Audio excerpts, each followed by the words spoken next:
right. Sorry about that, guys. Sorry about that. I don't know what's going on. This is the strangest thing. I got this new iPhone 13, and you should just be able to click in YouTube and go live.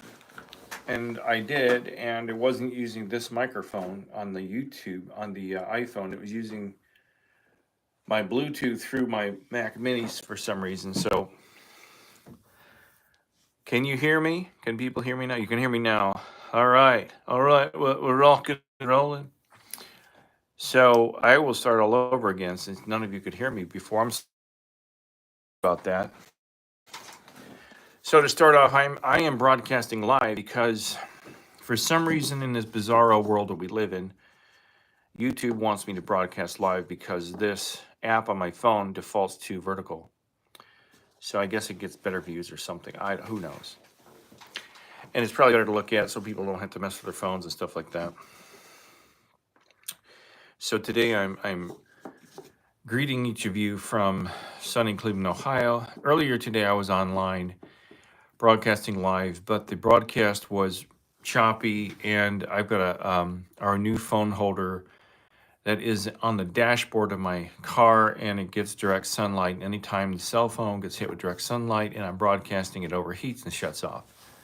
So I turned that off, and I was headed over to Darrell Schaff's museum in Slavic Village, Ohio, which is southeast suburb of Cleveland. And this is a gentleman who's purchased one of the old Cleveland Public Library branches that was originally built in 1908. And the building of it was funded by Andrew Carnegie, the billionaire who helped fund and build a variety of libraries across the country. And Darrell has taken this library and remodeled it. He's got wonderful pieces of artwork in there. He's done amazing things with this building. And he and I have been working on a documentary together to talk about his story. And how he moved from Anchorage, Alaska to Cleveland, Ohio, and how he got here and how he found this building and things like that. And he and I are still working on it. We've been chipping away at it for about a year and a half. So I went over there today to take some drone shots of the inside of his museum because it's a 10-sided building, and I could fly the drone around the whole museum and it would follow him around like he was giving a tour. It's really excellent stuff. And I'll post some preliminary videos of that flight of the Hover Air X1 today. So I was working on that, and why I gathered you all here today is, let's see here. Mr. Ascot, as a call center survivor, I early learned about other people eating your lunch and then went on to leave my lunch in my car in a cooler. Yeah, Mr. Ascot, that's what I did. I started to, most of the places I worked, I could leave my lunch at my desk. I had, those little tiny cubicles. There's always usually a portable desk or drawers, like a tower of drawers. I'd put mine in there in a little cooler pack. One of those insulated lunch bags is one way to make sure people don't eat it. But the other day I found this brand new podcast, which is called Really No Really, and it's hosted by the gentleman who played George Costanza on the TV show Seinfeld. His name is Jason Alexander, and he hosts this podcast with another gentleman by the name of Peter. I don't happen to know what Peter's claim to fame is. I just know the two of them have tremendous chemistry, just great chemistry, and I love watching and listening to this podcast. And on one of their episodes, they were interviewing a gentleman who was talking about customer service and what it's like to work in a call center. And I was riveted because this guy talked about how it's all rigged, how customer service is the last-ditch effort that the corporations put out there just to pacify the customers, everything I've been talking about for years. So I wrote to this guy, I found his name, I found his contact information, and I wrote to him, and I'm thinking, boy, this guy will never talk to me. He's been on Jason Alexander's podcast. He's been on NPR. He's been interviewed by NPR. He's been all over the airwaves. And I thought, well, this guy will never write to me. He'll never respond because he's he's kind of made it. You know, he's talking to the big people in the industry to talk about customer service and the evils of customer service. And I wrote to him, and the next day I got an email right back from him. I'm like, whoa. And I was expecting it to say, oh, I'm sorry, you know, I'm really busy. I'm not interested, or here's my fee. Because a lot of these really famous people, here's a guy who wrote a book about Charles Manson, and he has a really famous book. It's published through a mainstream publisher, and I wanted him to come on to my channel to talk about Charles Manson.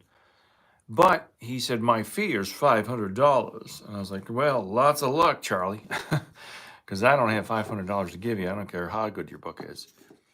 And I could, you know, at the time, this is a couple of years ago, I probably could have given him $500, but I never would have made my money back.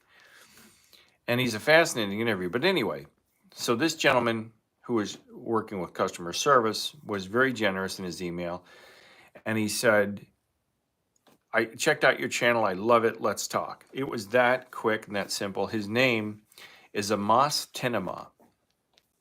And Amos is I'm reading off of his bio here on his website for his book. He's got a book called Waiting for Service that I urge each of you to check out.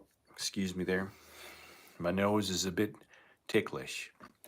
Also, check out Jason Alexander's podcast. It's called Really No Really. His co-host name is Peter. He's here on YouTube, and he's also all over the podcast world. And, you know, I'm more than happy to put a link to their podcast out there. You know, for some reason, they don't let me comment on their channel. I've put comments on their videos. They never publish them. And I know how that works here on YouTube. You can moderate who gets to comment and stuff. And I've never said anything outrageous, but for some reason, Mr. Alexander's staff doesn't like my comments. Maybe it's because I'm a controversial or a YouTuber. I don't know. Who knows? But anyway, I like his podcast. If you like it, check him out. But Amos's book is called Waiting for Service. And Amos Tenma is an author and a speaker. And I'm just reading from his bio here. Amos is a humanist, author, and futurist. He is obsessively focused on sharing the truth about two topics: customer service and living blissfully. And I can tell you that I spoke to Moss on the phone. We had a brief phone interview. I think it was yesterday. And we both were laughing, and, you know, we both understood what the other person was doing. And he's agreed to be on my YouTube channel. We're going to do an interview, I think, the first week in June. And I'm really excited about talking with Amos. I'm really excited about this show. He shares the same point of view, and he's experienced all of the things I've talked about, but he's experienced it from a higher level. He's set up call centers. He's overseen call centers, been director of call centers. He's been flown to other countries to set up BPOs. And he really knows his shit, plain and simple. And he's been on NPR. He's been on Jason Alexander's podcast and a few other places.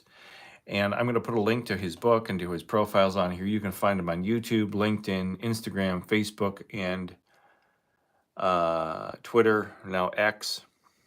And I think you're going to really love his enthusiasm. He's very upbeat and positive. He presents his information differently than I. I'm kind of a bitter, but I've never reached the upper echelons where he's working with C-suite people. He's working with the corporate people, the CEOs and the CFOs and the CIOs. I have met CFOs and CIOs, and I've worked with them, but not for any duration, and not in the call center level. So you're going to love Amos. So within the next 2 weeks, I'm going to have a show with Amos on here, and I can't wait for you guys to hear him. And if you look him up, you'll hear more about him on here. And so I put a poll out there. Should I make a call center documentary? Yes or no? We've got 91% of you say yes, 9% say no. Thank you for answering the poll. And so Amos and I were talking about this, and he's like, yes, let's make a documentary. And this guy, just warm, friendly, bright, energetic, positive, though. Like I said, he's not, I consider myself kind of a pessimist and kind of negative. He presents his story in more of a humorous, more upbeat way, and you're gonna love him. And we're in the beginning, just very, the very early beginning stages of talking about making a documentary, because making a documentary is a long, arduous process. And I believe he lives in Oklahoma City, Oklahoma, which is quite a ways away from here. I think it's a good, probably 1,200 miles or something like that. So it's something we're going to have to iron out the details. But the first thing we're going to do is we're going to talk about. We're going to be on YouTube, on the YouTubes. See what somebody else said here. Elena, I hope I'm pronouncing your name right. Elena Saucedo. I love that name. You should be a movie star with a name like that. Now, in the new movie with Tom Cruise, Elena Saucedo as the villain. Sounds great. Alex Pittman, bro, what are you looking at? Me or which eye, Alex? Tornado LA. Okay. All right. So you're not talking to me. That's fine. I just try to read the comments here and see if people are saying anything.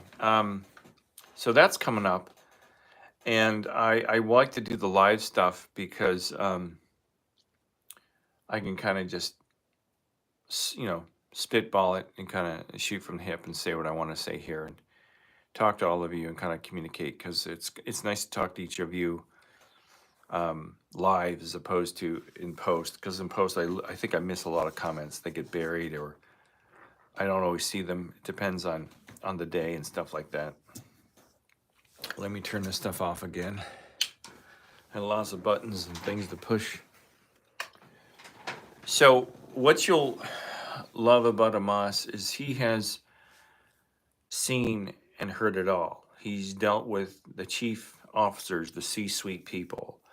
He knows, and he has said that he's talked to these people and said to them, hey, look, you can improve your call center if you do X, Y, and Z. And they're like, we really don't want to do that. The bottom line is, and what he has said, is that these senior people in the corporate world don't give a crap about the call centers. It's a last-ditch effort to pacify the customers. It's not something they put a lot of time and effort into, because they're spending millions of dollars on these call centers. They're losing money with the call centers.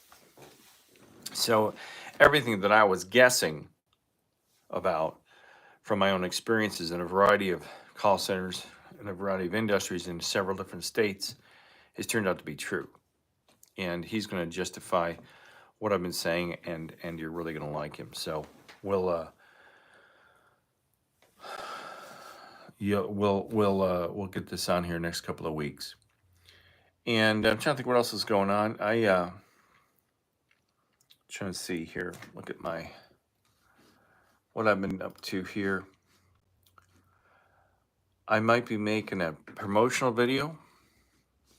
A friend of mine from high school said he's trying to sell a 1957 Chevy Bel Air for somebody that restored this car, and I might be making a promotional video for them.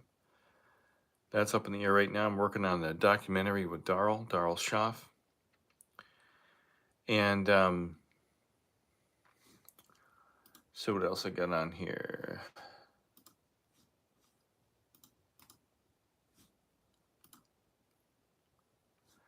I think that's about it. I've got a music gig coming up, but I think that's in August. I've got quite a few months. I've been practicing for that, and you can probably see behind me my little rehearsal space. But it's been years since I've played live. It's been years since I've really sat down and learned all these songs and played them. And I got to tell you, it's hard. I don't know why, but it's somehow I've kind of forgotten how to sing. There's some of the songs I can't sing anymore, and I don't know if it's probably all in my head. And I'm concerned about it, because there's some songs I really like doing. I'm like, I can't remember how to sing it. For some reason, my brain can't remember the tune. So we'll see how that goes. I'll have to wing it. I'm trying to do my best, because I like to get hired back at some of these places. I'm playing it like at a private golf course. And usually, they'll have you back if they like you. Let me see what else I got going on here. Let me look at it. I think I was going to talk about something else if I can remember what it was. If I can remember. What is today? It's May.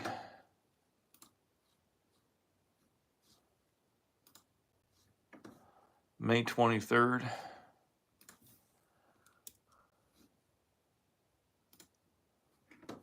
Let's see here. Oh yeah, I'm working on, I've got this new drone called the Hover Air X1.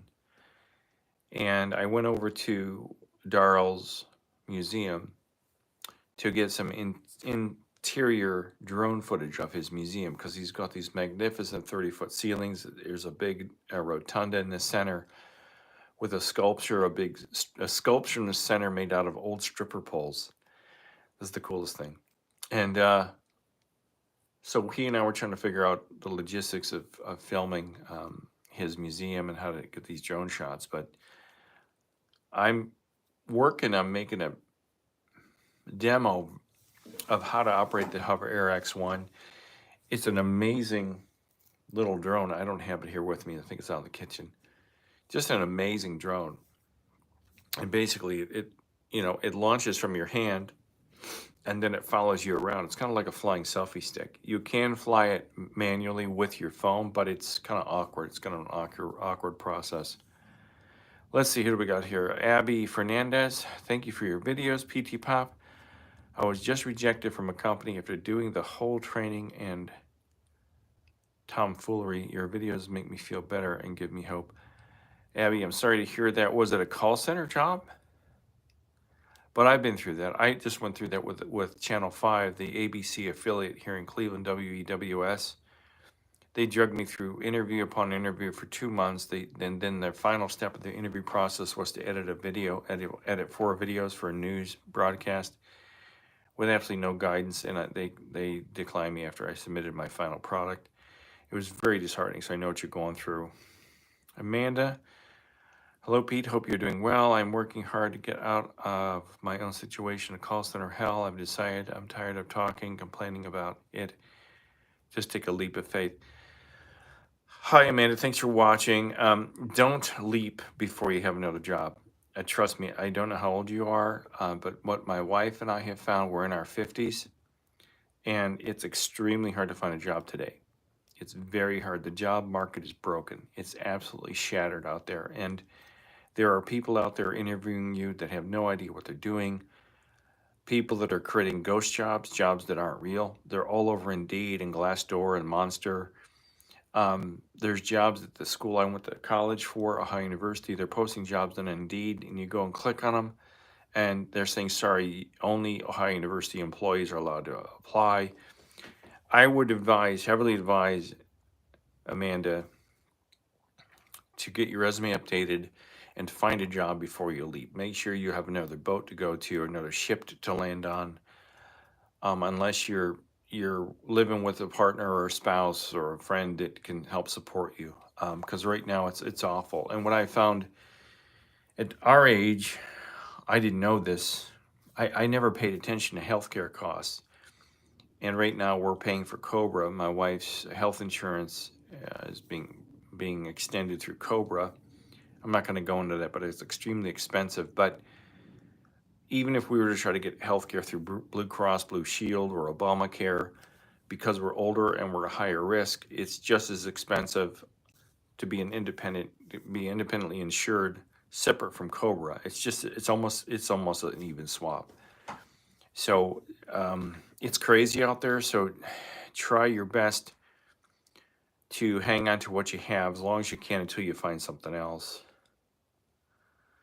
You can make it, PTPOP, Mr. Aska. Thank you. I'm trying. You always call center job. Abby Fernandez.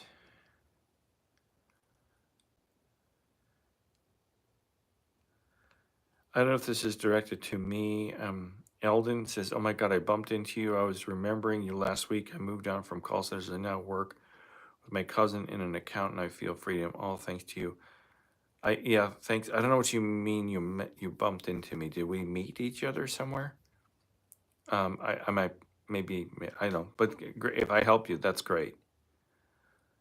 Hey there, Velvet. How you doing? Abby Fernandez, I love your video with the one flew above the cuckoo's nest, and your voice is just like Jack Nicholson. Well, that's because I admire Jack a great deal. You know what I'm saying? Thank you. I have a few impersonations I can do. Yes, the job market is atrocious. I'm really struggling. Sending everyone love and all the best. Yeah, Abby, the job market is just weird. It's I don't know if it's designed to be that way to shatter those of us that were doing well. Um, my wife and I belong to some online job search groups, job career. You know, there's these retired men and women that kind of oversee these groups to try to help people like me and my wife find work. And there was one lady in this group that was like, had been looking for a job for like a year and a half. She got laid off like a year and a half ago, and she's just distraught. She comes onto these, these videos, and she's, looks like she's been crying all night. It's terrible. And I don't know what they're trying to do to us all out there. It's peculiar. It's the most peculiar thing. And from what many of you have said is what these companies are doing for a variety of reasons. They get funding from the government if they make it look like their companies are doing better than they're really doing. And one way they do that is to put jobs out there on the job boards to make it look like they're hiring when they're really not. They're called ghost jobs. And I can't begin to tell you, I've sent out hundreds and hundreds of resumes, and I've gotten about 10 interviews. And as you know, I had one job for one day, but the rest turned me down, or I never heard from anybody else. I only heard from like 10 places.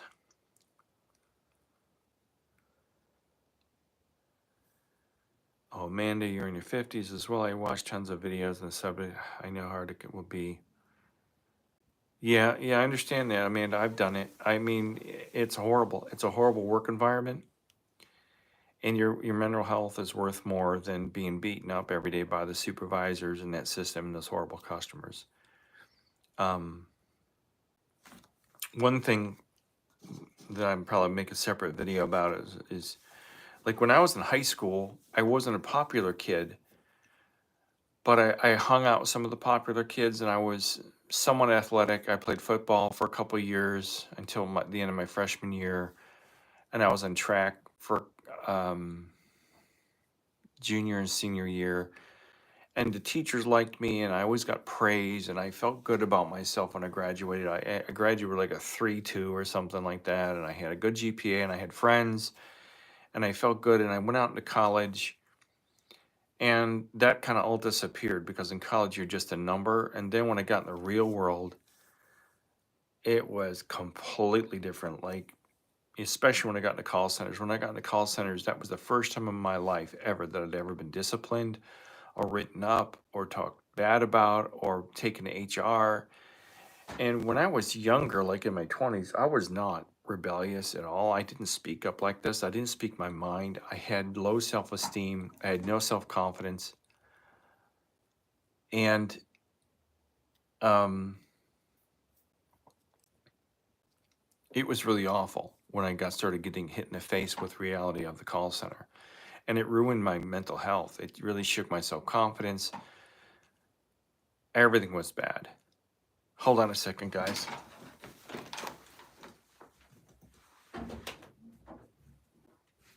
Marco? All right. Sorry about that.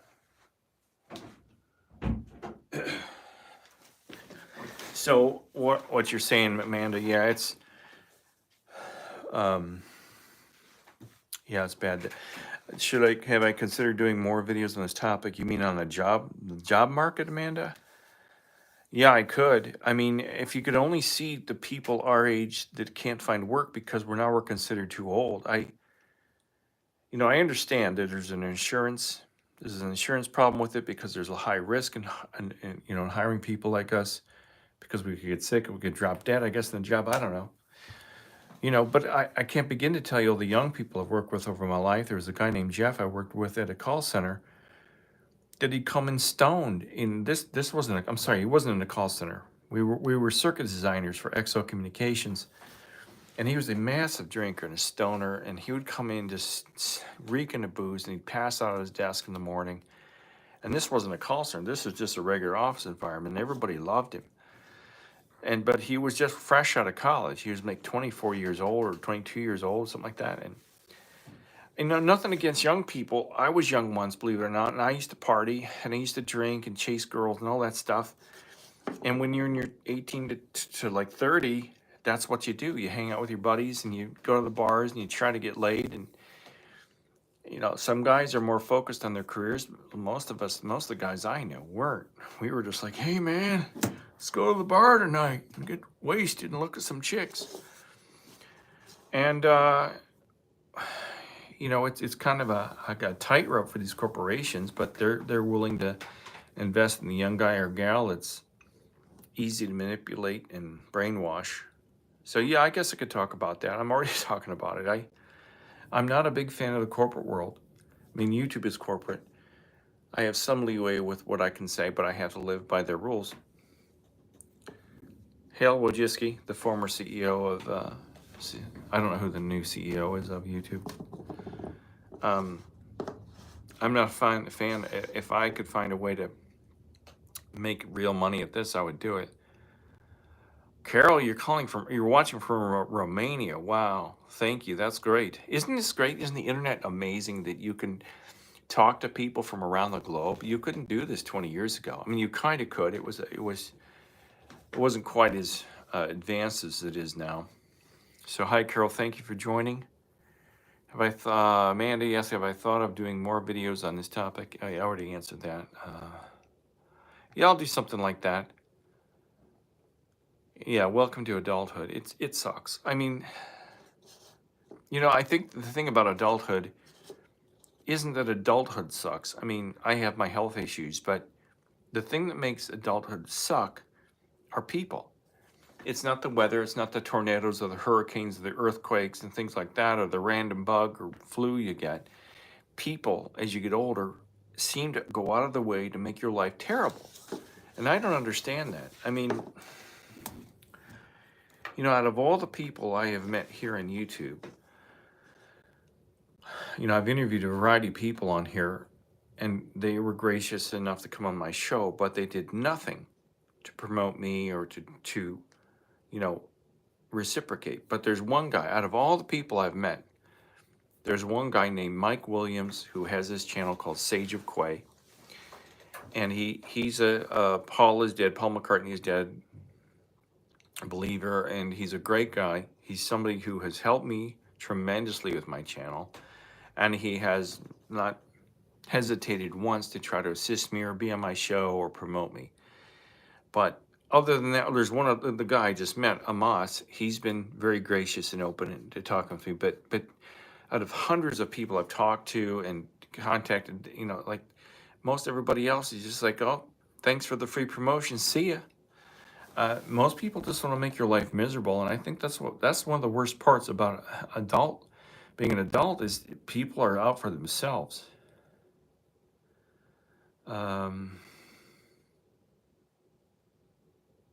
You're taking calls, academic Carmel Kurtz. You're taking calls as you type this message. I'm going to write you up, young lady. If you're a lady, your thumbnail looks like a woman. Whatever it happens to be, I'm going to write you up. And I'll make sure you get fired. Of course, I'm just kidding. I don't know who you are, and I don't know where you're working, but be careful. Don't get yourself canned. Sending love to all the call center soldiers. Yes, Abby.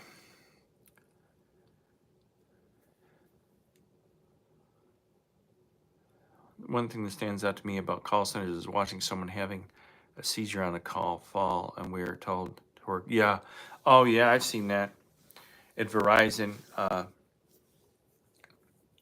across the aisle from me to my left, I heard this thud, just a scream and a thud. And I looked over, and this lady is just laying there on the ground writhing. And I don't remember, I was on a call, so I don't remember what happened. Only thing I remember, the paramedics coming up the back steps. There was I faced the emergency exit, and I just never forget this. The paramedics were always coming into that call center, constantly. And yeah, that happens all the time.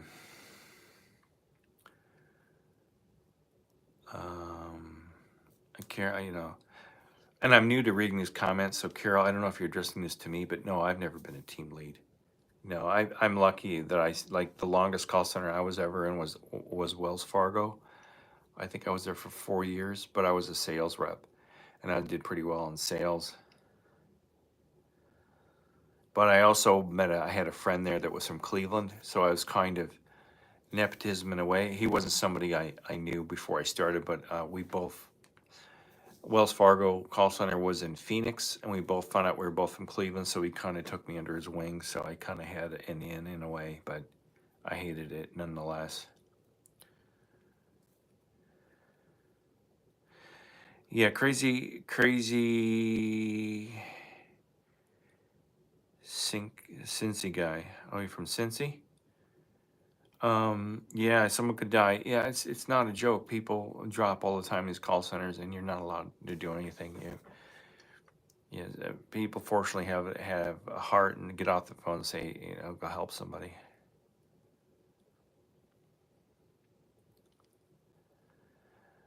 No, Abby, nobody's come after me yet. I don't know. I suppose they could. I mean, I have an attorney. I kind of know my rights in a way. I haven't said anything that wasn't true, and if they were going to try to come after me, I think first for them to come after me, they'd have to prove slander, and they'd have to prove malicious slander, and then they'd have to take it to court and to shut me up, and it would cost them a lot of grief and time and money. And if I don't have the kind of reach right now. Like, I'm not like, Alex Jones of call centers. I don't have millions of subscribers, but I would imagine that if I had enough attraction, I'm trying to think of the guy's name from England. And now I can't think of him, but he talks like this, and everything is the sky is falling in England. God, what's the guy's name? He's got long. Russell Brand. I think it's Russell Brand. I like his show a lot, but they destroyed this guy. They came up with some weird thing that he assaulted some woman, and they completely demonetized his platform, but it keeps moving forward. And he speaks the truth about many things in England and around the world. And I think if I were going to get attacked, I'd have to have a bigger poll and a bigger following. I don't think I have enough subscribers for these big companies to really listen. I could be wrong. And I don't have, I would think the first thing that would happen is they'd send me a cease and desist. Or they would get my channel shut down. I think that would be the easiest thing for them to do. They'd probably have their legal team look at what I'm saying, see if there's any grounds for a lawsuit, and then they would contact YouTube, because YouTube's corporate, and I'm sure they'd have their guys contact, their legal staff contact YouTube and have me shut down, and they'd pull my channel. And one day you'll probably see I'm gone. I don't think they want to get caught in the weeds trying to deal with a guy like me that's like nobody yet. But I bet you if I got 1 million subscribers and you start squawking about a Wells Fargo or Verizon Wireless, but I don't know. No, nobody's not yet. Knock on wood. But we shall see. Yeah, AI. That's another thing that Amos and I will talk about as far as AI taking over, and I've touched on this a little bit in the past. So these corporations do not want to spend money on customer service. The reason being is when you become a customer of a corporation, when you buy their product, let's say you go out and you buy a stereo or whatever people buy, you buy a computer from Apple. The reason why they make, like Apple specifically, makes it almost impossible to get a hold of customer service is because they already got your money. They already got you. You're already like a slave to them. So they don't care. And so they're going to invest as little money as possible in time and effort into taking care of you once they got your money, because where are you going to go? Like myself, I've been an Apple customer now for 15 years, and I hate PCs now. I hate PCs. I would never leave Apple, but I know for a fact that trying to get a hold of Apple customer care or Apple service is just a bear. And they're all offshore. They're all like in Singapore. They're probably in a prison in Singapore. I don't know where they got these call centers. And I think AI will take over, because if they can have a bot replace, say they got a 1,000-man call center, if they can have a bot replace 500 people, they save millions and millions of dollars a year. Sure, they're working on it. They're desperately trying to find a way to make this as cheap as possible to run these companies. So the CEOs at the top, predominantly men, can go off to some tropical island with their leather mistress and get their rocks off. And I'm not making that stuff up about the leather mistress thing. These guys are all freaks. If they're not off on Jeffrey Epstein's pedophile island, they're off in some dungeon with some mistress. They're doing all kinds of weird, freaky shit with their money. And they got women all over the place, and it's mostly men. I know promiscuous women. I've met a few and dated a few, but it seems to me they're few and far between compared to men. Us men, we're thinking with the wrong head, and I think these guys will say, "Hey, if you can save me money, so I can bring in more money, and put us deeper into the black, and appease the board of directors, let's do it." And this is not stuff this is stuff I discovered by myself, but it's common knowledge. This stuff I talk about is common knowledge, and I didn't even think of it till one day when I sat back and I thought about these men and what they're doing. And it's all about money, it's all about power, it's all about greed. There's very few people, and think of the products that we buy that these predominantly men come up with to get us to buy, whether it's pretzels or Twinkies or a clock radio or a computer. Look at all the money I've got invested here in this junk that's now outdated. Most of my stuff is 10, 15 years old, and it's just junk. It's stuff that I've got this, for instance, I've got this ATEM Mini Pro video switcher that I've had for like 3 years. It's now outdated, and if I have it on too long, it overheats now.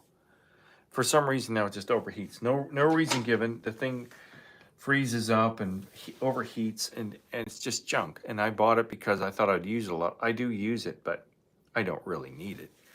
But I got hooked by Blackmagic. And a lot of the products, they come up with an idea to get rich. They market it. They figure out how to manipulate you psychologically.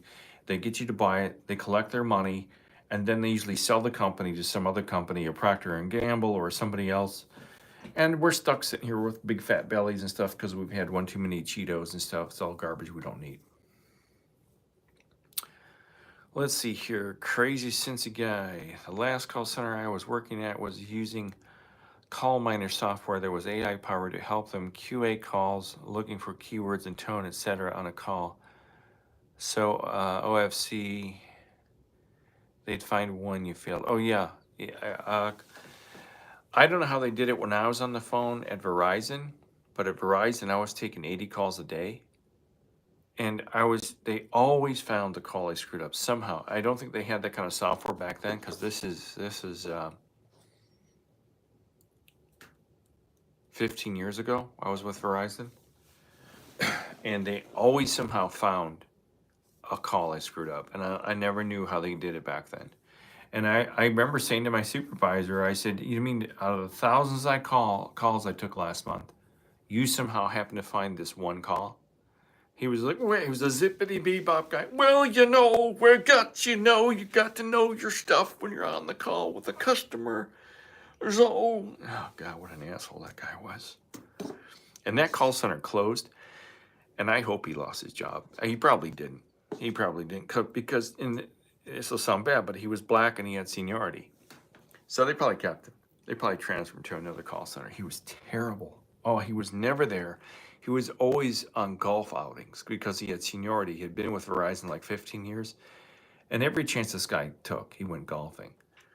And I've been golfing and I can golf, but I would not. If I had my choice, I'd rather not go golfing. Which is safe to say now, since,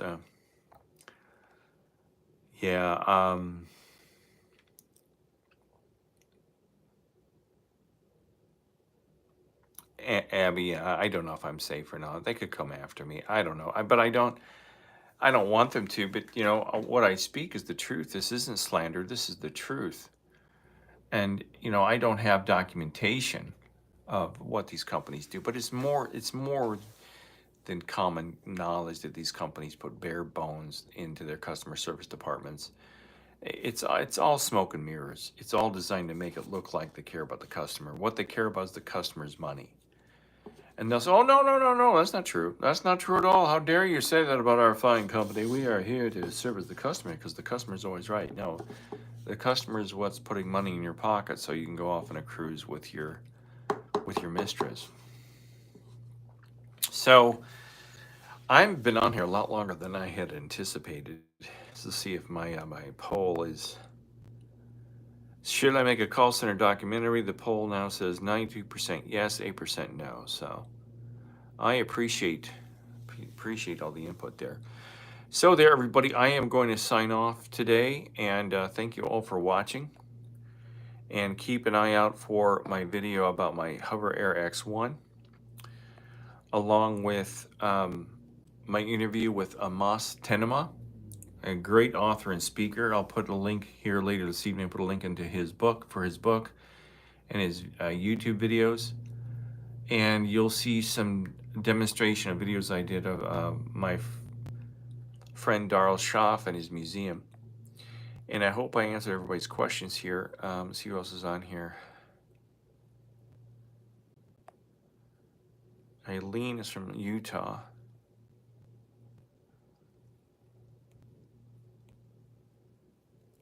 And I think that's it, guys. Thank you, Abby.